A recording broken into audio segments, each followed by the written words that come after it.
इसके अलावा lunar south pole के बारे में ख्याल है कि यहाँ पर हीलियम 3 भी मौजूद हो सकता है। ये आइसोटोप न्यूक्लियर रिएक्टर के लिए बहुत ज्यादा जरूरी होता है। अगर तो यहाँ पर हीलियम 3 के रिसोर्सेज मिल गए तो ये चांद पर न्यूक्लियर रिएक्टर के जरिए एनर्जी बनाने में भी इस्तेमाल हो सकता है, और अगर इसकी क्वांटिटी ज्यादा हुई तो इसको वापस अर्थ पर भी लाया जा सकता है, क्योंकि कुदरती तौर पे अर्थ पर हीलियम 3 बहुत रेयर है। इन्हीं सब साइंटिफिक रिसर्च के लिए तमाम पावरफुल कंट्रीज चांद पर जाना चाहती हैं, जिसमें इंडिया के चंद्रयान 3 ने यहाँ कामयाब लैंडिंग करके हिस्ट्री में अपना नाम दर्ज करवाया है।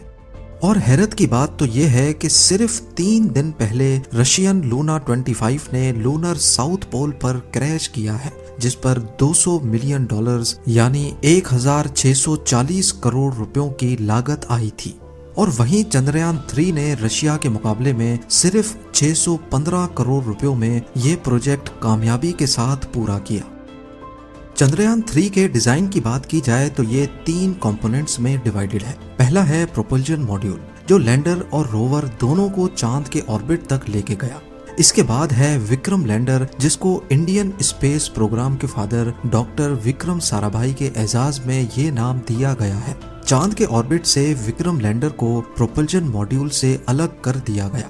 इसकी 4 टांगे हैं और इसमें 4 लैंडिंग थ्रस्टर्स लगे हुए हैं, जो अर्थ पर 324 केजी जबकि चांद पर कम ग्रेविटी होने की वजह से 2000 केजी तक का थ्रस्ट प्रोड्यूस कर सकते हैं।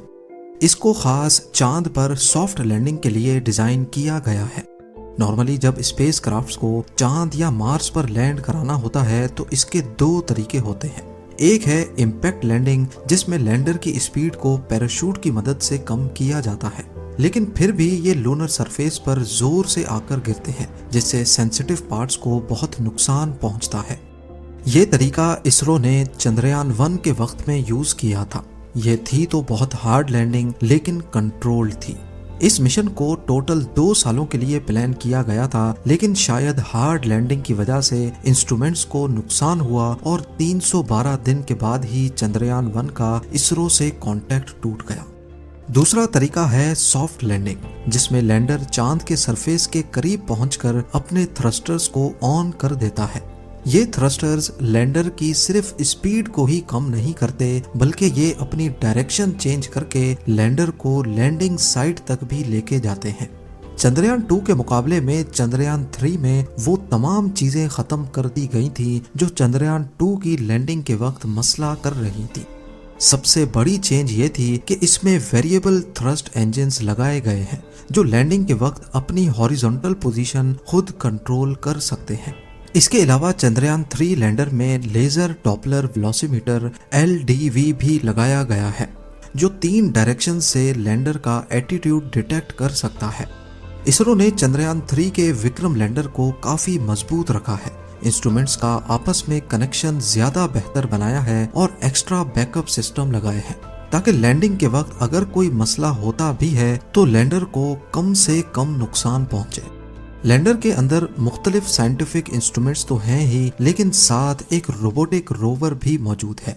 26 केजी का प्रज्ञान रोवर करीब 1 मीटर तक लंबा है। ये चांद की मुख्तलिफ लोकेशंस पर जाकर ऑन साइट एक्सपेरिमेंट्स करेगा। जो सैंपल्स वो खुद टेस्ट नहीं कर पाएगा उसको वो विक्रम लैंडर तक लेके आ पाएगा।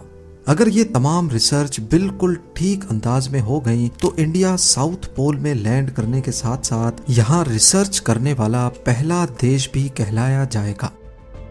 लॉन्च की बात की जाए तो चंद्रयान 3 को LVM-3M4 रॉकेट के जरिए 14 जुलाई 2023 वाले दिन सतीश धावन स्पेस सेंटर से लिफ्ट किया गया था।